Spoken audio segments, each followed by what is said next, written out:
Now, another question that may come to your mind is, can I manually enter my data into Power BI? And the answer is yes. So you can copy snippets from a web page or a portion of a workbook and paste it into your Power BI desktop. To do that, you can click on Enter Data under the Home ribbon. So here you can see that you are being taken to a blank box here where you can create a table of your own. If you go to this name box, you can give the table a name of your choice. For example, I am giving here the name sales. Now you can start entering values into your table.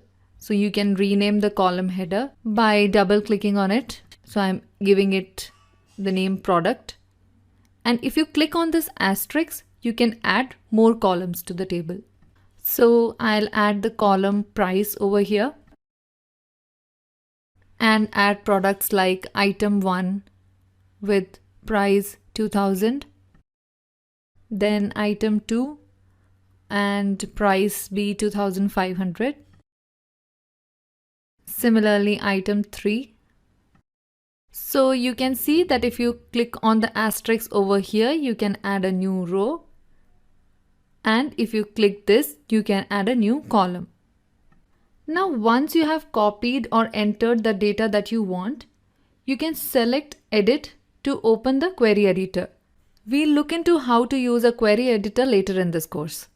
So you can basically shape your data using query editor before loading it into your Power BI. Now, once you have created your table, go and click on this load button.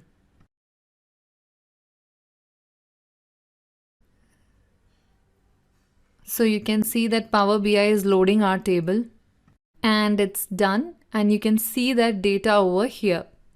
Now you can easily use this data to create a visualization or a dashboard. So this was all about connecting our data to Power BI. Now in the next section, we'll get into the interesting part. We'll start working on our data sets. And let's see that if I need to make any changes to my data or transform my data, how can I do that with the help of Power Query and Power Pivot? But before we get to that section, let me just give you a brief introduction about what a Power Query and a Power Pivot is. So Power Pivot and Power Query are the add-ins that were introduced with the Microsoft version 2013. So if you're someone who is working with Microsoft Excel and does not know how to use a Power Query or a Power Pivot, I'll be taking you through that in this course, and then you can easily apply that to your Microsoft Excel usage as well. The same feature or the same functionality is applicable to your Microsoft Excel too.